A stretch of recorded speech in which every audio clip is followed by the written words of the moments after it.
Hi, I'm Rigger. This is your right, and today let's talk about some sentimental swords. I'd like to also point out this isn't exactly one theory so much as it is a raving collection of ideas, so you're gonna need to keep up with me, and you'll really want to stick around to the end because I think I've figured out something pretty great. So right up front, that's my promise, this does all go somewhere in the end. I do have a conclusion. So, this thought came to me when I sat back and I thought about how we might handle the element of Penny's sword once it came up. Once it became clear it was going to be part of the story. Now, before we go too deep, let's just cover some surface stuff. Yes, if you've been around this channel for a while, you would know that we've talked pretty extensively multiple times about the presence of a Vorpal Sword, which is the magical sword in the Alice in Wonderland story that is the only known blade that can kill the Jabberwocky, so special sword, you need to kill the beast.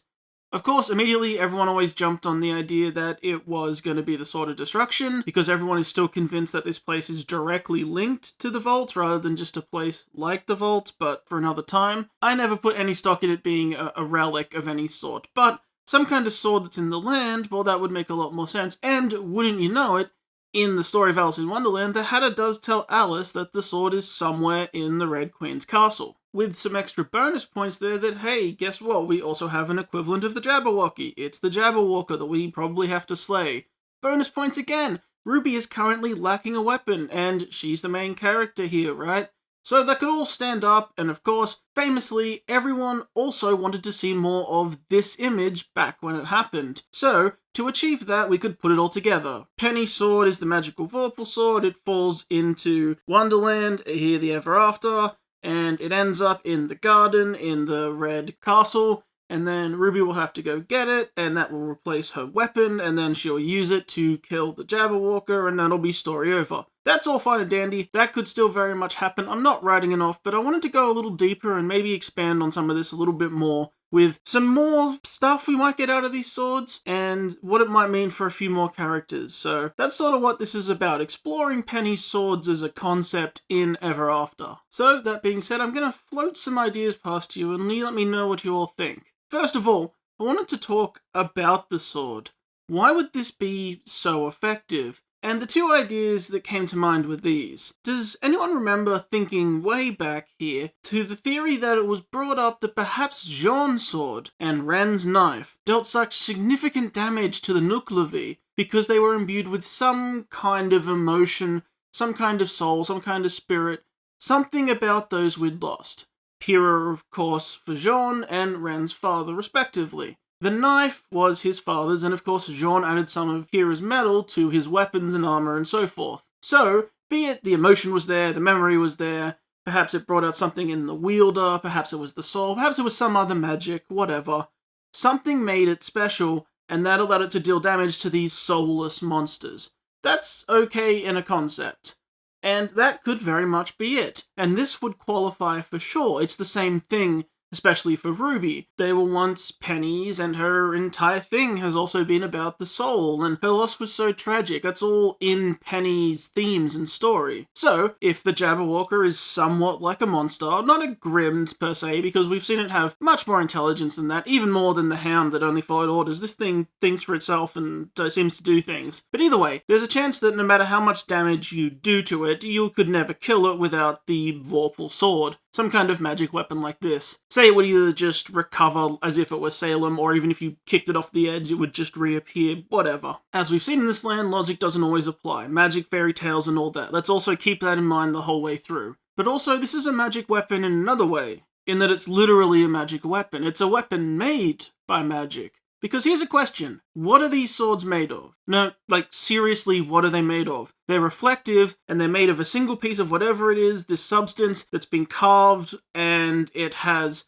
this green tint to it. What actually is it? You might want to initially say dust, right? Like Raven does. You know, just a green dust. But no, there was no dust when this was formed. It formed literally from nothing, using maiden powers. There was nothing it pulled from. So it's green, right? So Penny's color scheme. So maybe does the green come from her aura itself, her soul? Did it imbue that color into it? And the maiden power pulled from that? Is it glass perhaps? Because she was fighting Cinder, and Cinder usually uses glass. But that stems from when she carried around actual physical sand to use her semblance to make it into glass weaponry. and now she seemingly recreates that with her maiden powers, but it's worth noting that it seems she can do that because it's a natural thing, it's a natural factor. We've seen maiden powers affect nature around them, so she's, at least in Cinder's case, using this natural process to make a weapon. So did she do that? Did she make green glass? Are these glass blades? I mean, they sort of act like glass. Be this material something we can name, be it just green glass, or something made by magic and perhaps doesn't even have a name, perhaps imbued with nothing, or perhaps imbued with parts of the soul to give it its color, or just because it's Penny and that's how she is. These are literal magic weapons, made by magic. But then I thought of something.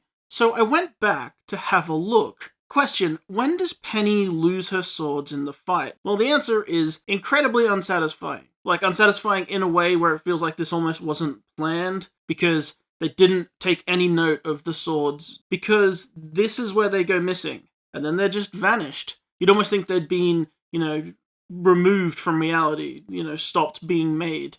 But no, they're just never seen again for the rest of this volume.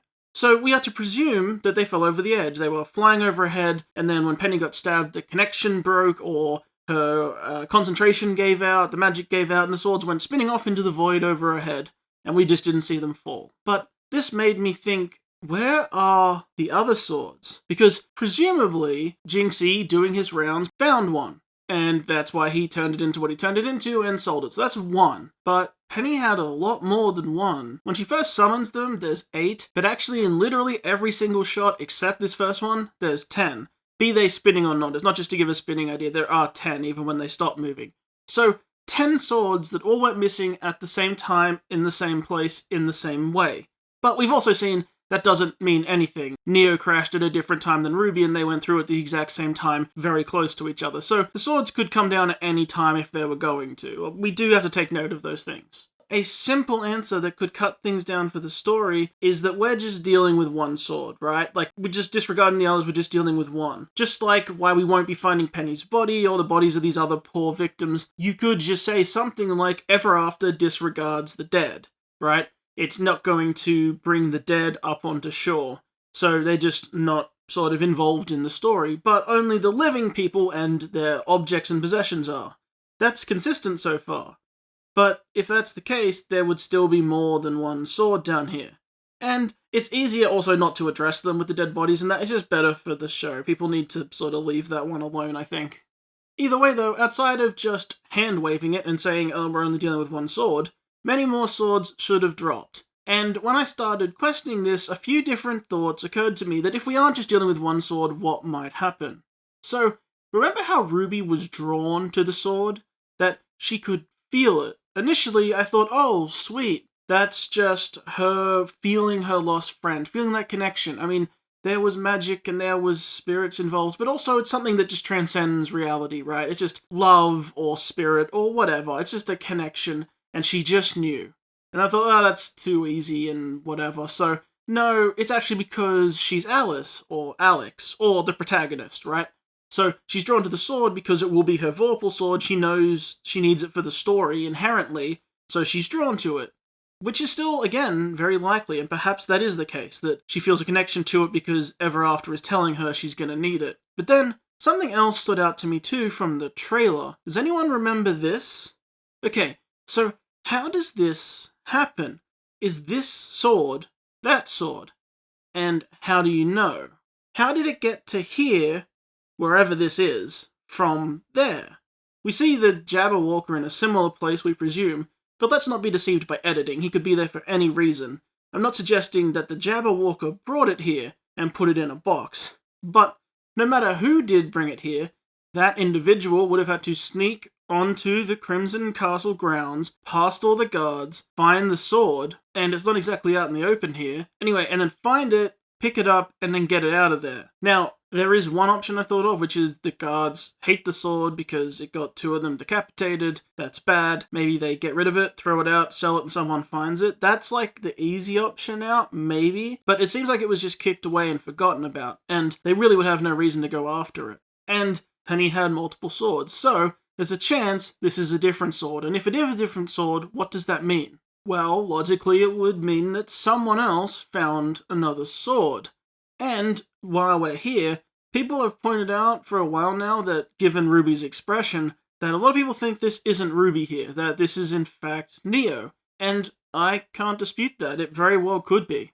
In fact, from a narrative standpoint, that would make a lot of sense in the visual storytelling, because you can reflect RWBY's actual sad moment here with this moment with actually it's Neo doing something more sinister. And in fact, it makes even more sense if that's why the Jabberwocker is here, because Neo might have tamed it. Again, there's trailer scenes that haven't happened yet with a Jabberwocker in it, so unless there's multiple Jabberwockers, which there may be, but unless there is, there's a good chance that Neo didn't kill the Jabberwocker, it's just her hound now. It's just she's sending it around and giving it orders because it can't beat her. So, send it out to scout, and maybe it found this location, maybe somewhere with a sword, and perhaps even that could make sense again. If those swords can damage the Jabberwocker, it might magically be drawn to them or magically feel them. So it might have discovered the location of one, and then Neo puts on her disguise and sneaks in to steal it. But now I was really thinking, so let's take this further. Let's say this is Neo, and she gets a sword, but there's more than one. That there's at least two, who knows. But then perhaps that maybe there's a reason for that. And then I sort of got onto a train of thought I got into with my last theory that makes a lot of sense to me, is that perhaps these swords have something to do with them leaving, which is why RWBY was so drawn to it, not just that it was a weapon in the story. Because from a narrative perspective, it could set up a really decent climax.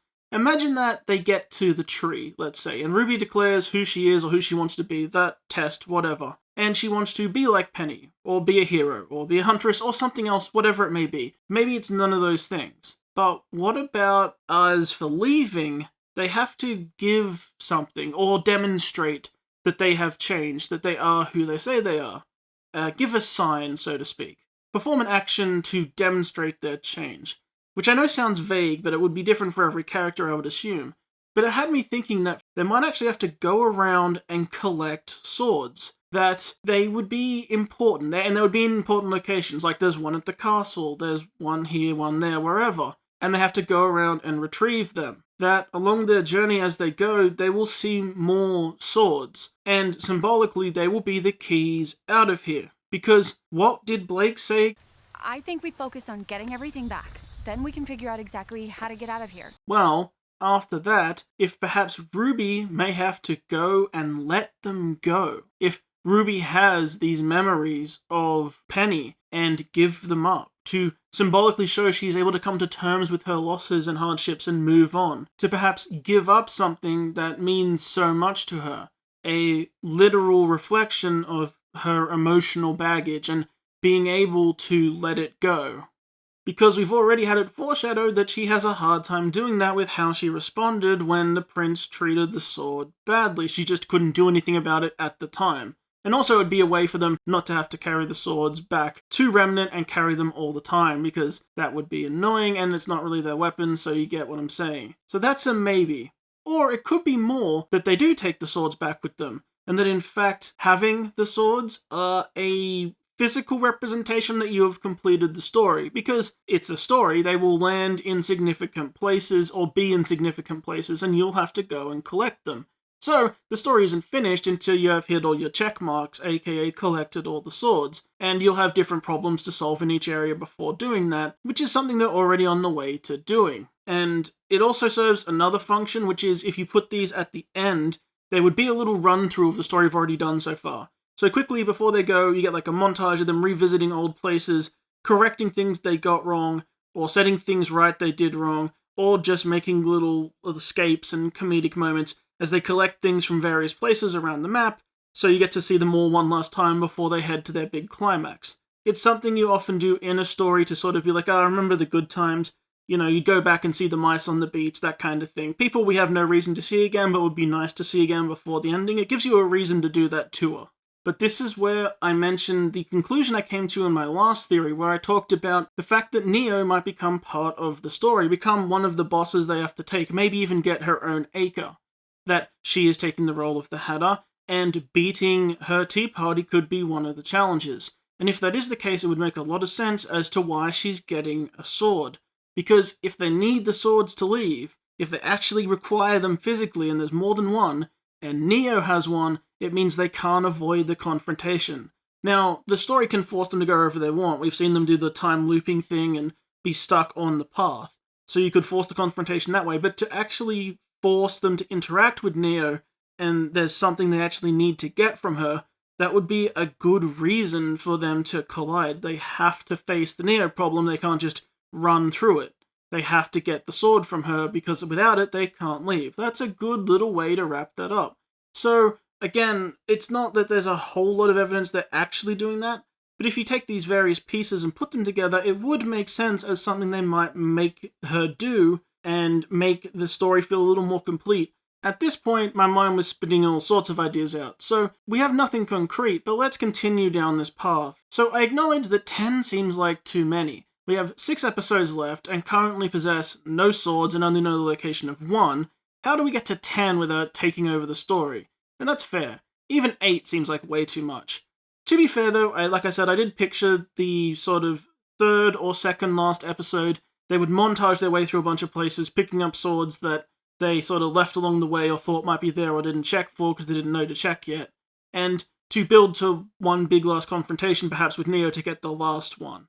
So like, getting the one out of the Crimson Castle could be done in a comedic 30-second clip of like 3 of the crew sneaking onto the grounds past the guards, grabbing it and running away in a comedic way. That's done. It doesn't have to be that big of a deal. But it made me think of the locations.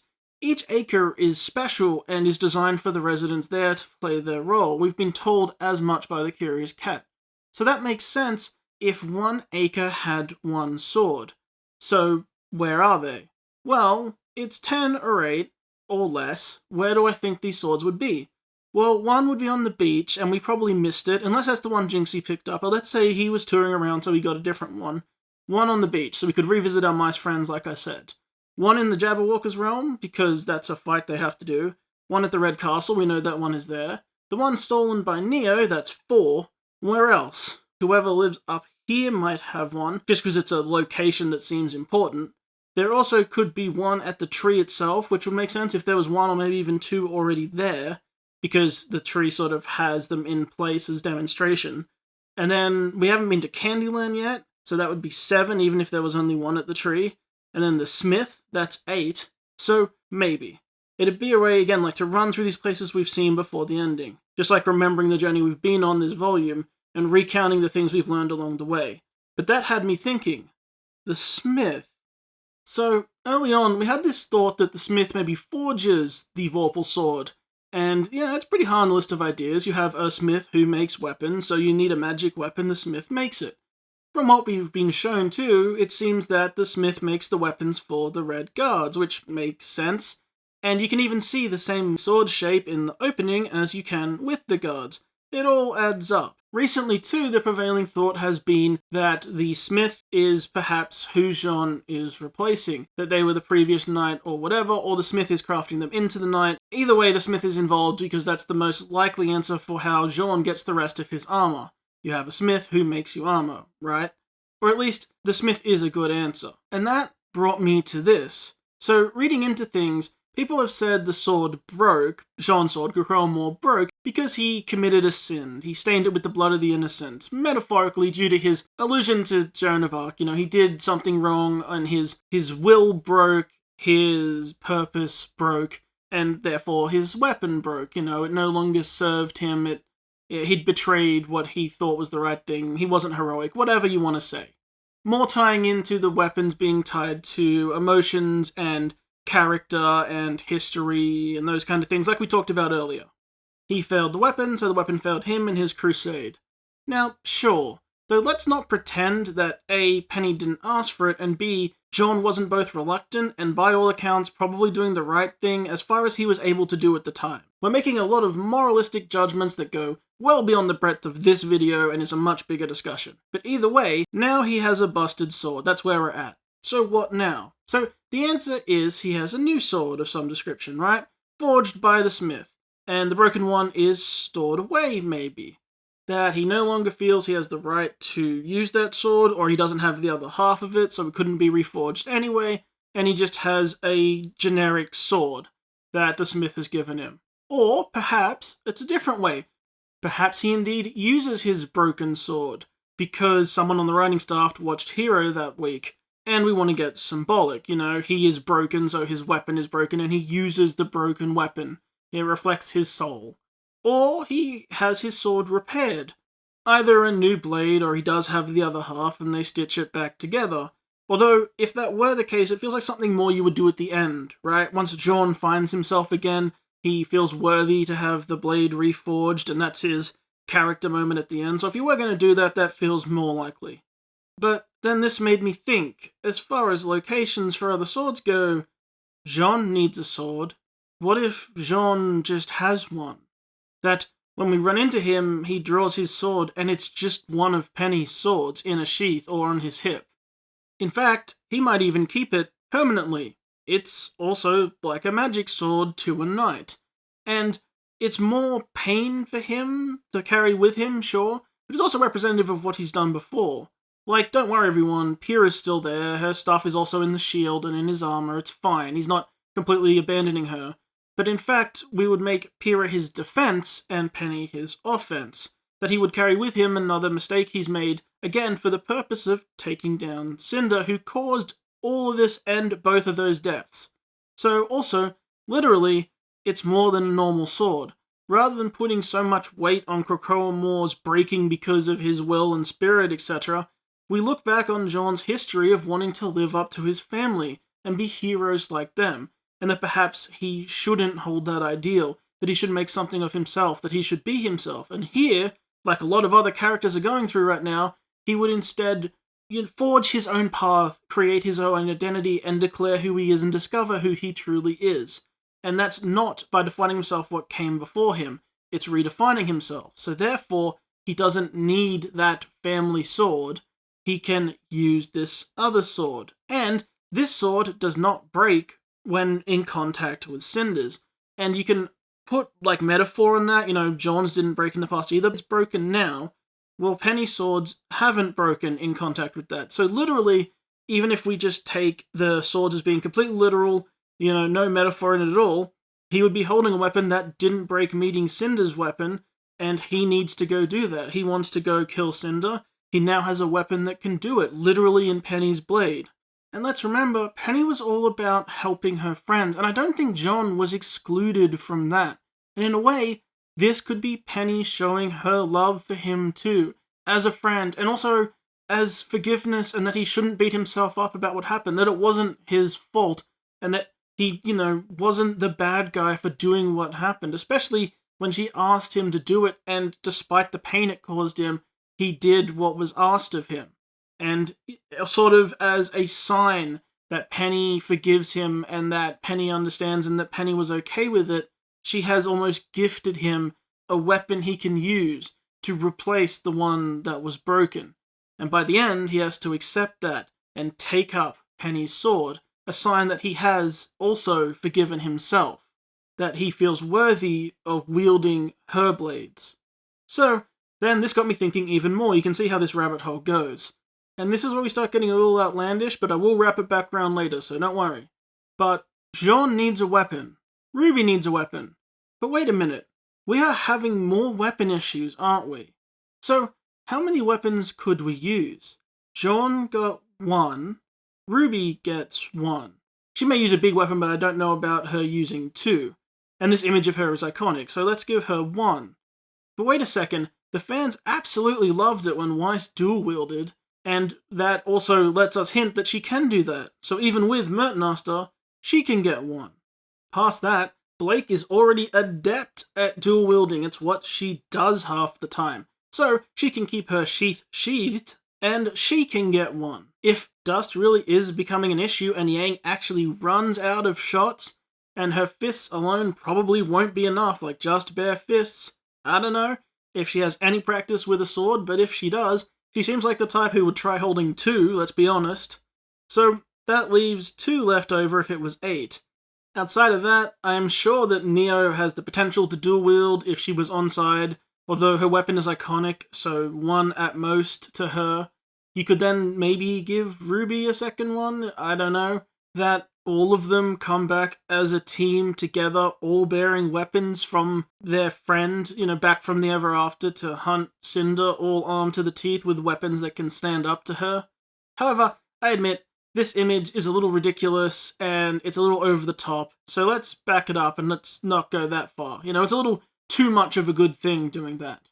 But there is also an option that these are also, maybe they are made of dust, that Maiden Magic pulls together something like dust to create its shapes. So maybe this is dust-ish, and if they have the stomach to destroy it, these swords can be used. That you could crush them up and make ammo for Blake and Yang especially. Again, maybe a stretch. I did also think about somewhat what we've done with Krakoa Moors already, which is these reforging ideas, that perhaps you could break one of these swords and use its material to edge all the weapons, that you give Crescent Rose and all the other blades an edge of Penny's blade. Therefore, ensuring all their weapons can stand up to that kind of battle, and, fighting against maidens, that this is Penny's gift to them, they outfit all their weapons in it. But again, it doesn't really work, because how would that work for Yang especially? Like, you could put the material on her fist so her punches are quote-unquote magic, ? Or again, use it as ammo, but it's starting to get messy, so let's back it up once again. But then I thought, let's do this more logically and a little more simple. But being forged into Jean's sword, so its combination there could work. That if you had Krakoa Moors in half, and the other half was part of Penny's blade, perhaps even if one of the blades does get smashed in a fight. Just a maybe. Or again, I'm not against him just using the full blade, I think there's something really to be said for that. But then something else came to mind too, and now we're getting into the nitty-gritty stuff. This is some real things that I think could be really cool to see. Because while I started out talking about 10 blades and then maybe 8, let's cut that number way down and let's focus on some real character stuff, because that seems to be the focus of this whole journey. And I've talked a lot about Jean, about what taking up Penny's sword could mean for him. So let's go over to RWBY. Let's talk about Crescent Rose. So what if, because we don't know where Crescent Rose is, what if, similar to how when Jean's sword broke for him, Crescent Rose is busted. Like, it's a big demoralizing hit at the end of the journey. Ruby's on her last legs and they find her weapon and she thinks, oh, finally, and she pulls it up out of the sand or out of wherever it is, and the blade is dull and broken or rusted. It looks like crap. Well, I don't know about you, but I think that would be pretty heartbreaking. However, RWBY has to come around in the end. And she has to do a big moment. And I think I have a really cool solution to that, because what do you think about this? Because this looks pretty cool to me. In fact, I feel pretty confident almost that they're gonna do this. Look at some of the shapes.